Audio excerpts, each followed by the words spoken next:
Hey, did you know when searching for properties for rent, and you go on Zillow or other real estate platforms, they ask you to pay for an application fee on a property that may not even be available? So be careful before you click on something and fill out an application. You want to make sure you're connected with the agent that's listed the property or the homeowner directly to make sure it's legitimate.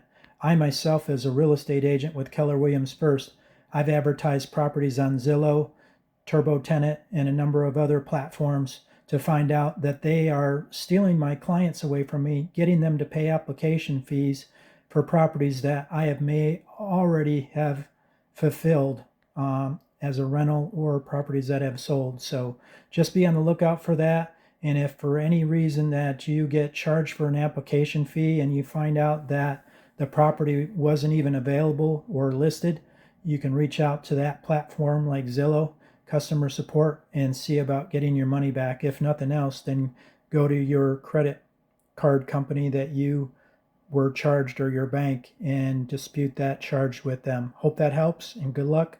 Happy searching. Bye for now.